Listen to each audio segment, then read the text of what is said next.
Hi y'all, I'm still in the kitchen making some food, but I wanted to show you how you can plan your time in your meals and get 2 dishes out of 1.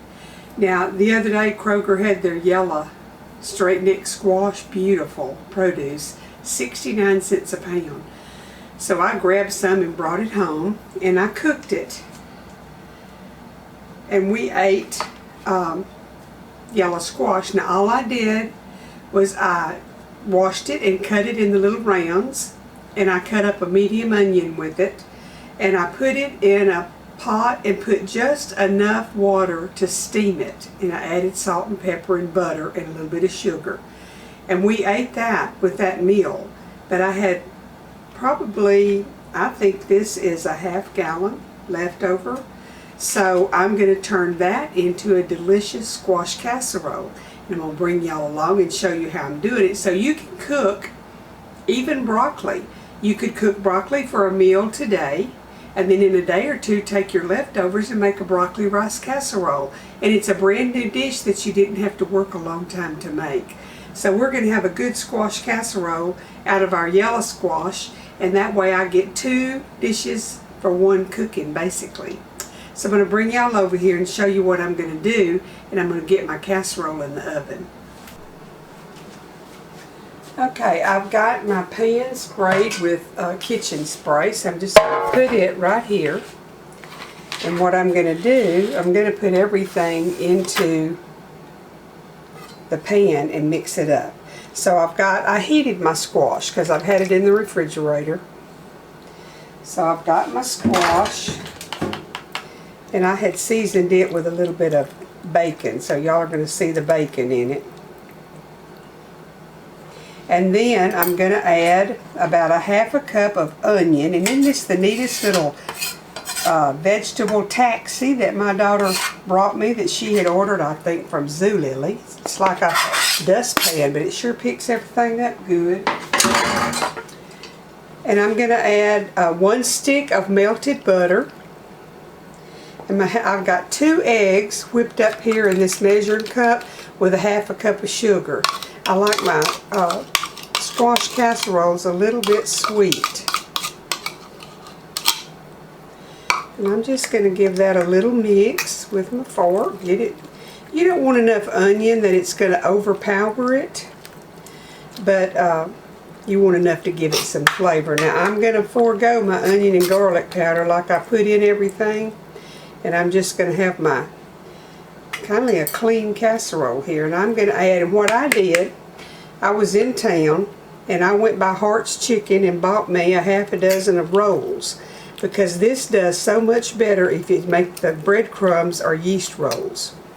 So that's just an idea. If y'all know ahead of time you're going to cook, either get you some Rhodes rolls and cook them ahead of time and have them, or cook them for breakfast and make your casserole that evening and use your leftovers. Think ahead, make it all work. And that's all there is to this casserole. I'm going to get it in the oven and bake it, and we'll have a good yellow dish to go with our orange carrots that I've cooked that y'all have seen. We'll have it in 1 day and y'all get it in several days. But I've got this ready to go in the oven, and you can top it with a little cheddar cheese if you want to. I don't want that. I just want vegetables. So we're going to do just a plain casserole, but it's so easy to cook once and use it for 2 different dishes.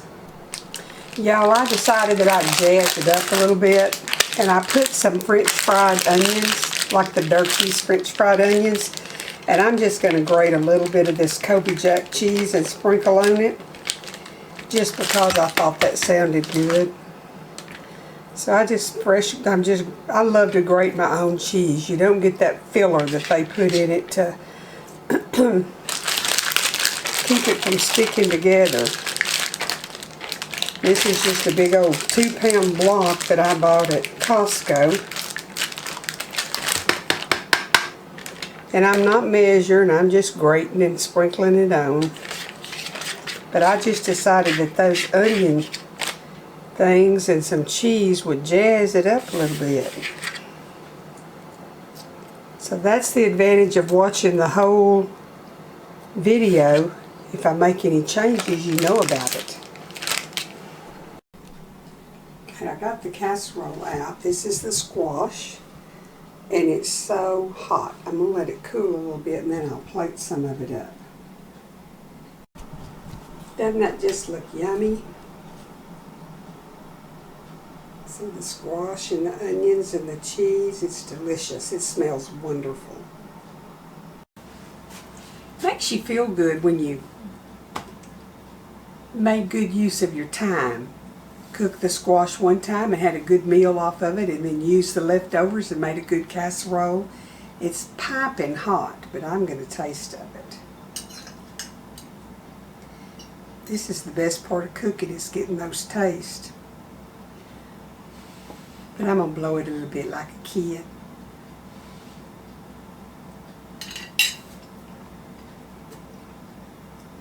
That's delicious.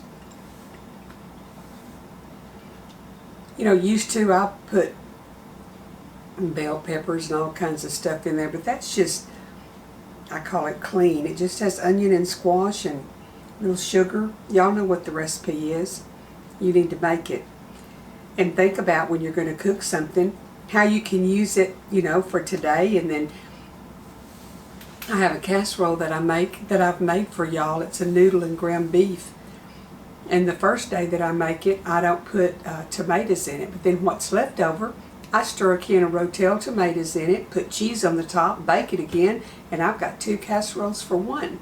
So you can lighten your load in the kitchen if you plan ahead. Today's a beautiful day here. It rained about an inch last night, so everything's washed and pretty. And the garden looks like it grew 3 inches. So just a few more days, I'll give y'all another garden update. Things are looking good. I hope y'all are enjoying the weather and getting you something planted and cooking something in your pots and pans and gathering your family around and making some good memories in the midst of a situation that we've never faced in the United States before. But, you know, we're pretty tough and resilient. We'll get through this, and then we can get back to normal. The good Lord bless and keep y'all, and come back here in a day or two and you'll learn a new recipe. Don't know if it'll be sweet or savory, but it'll be good.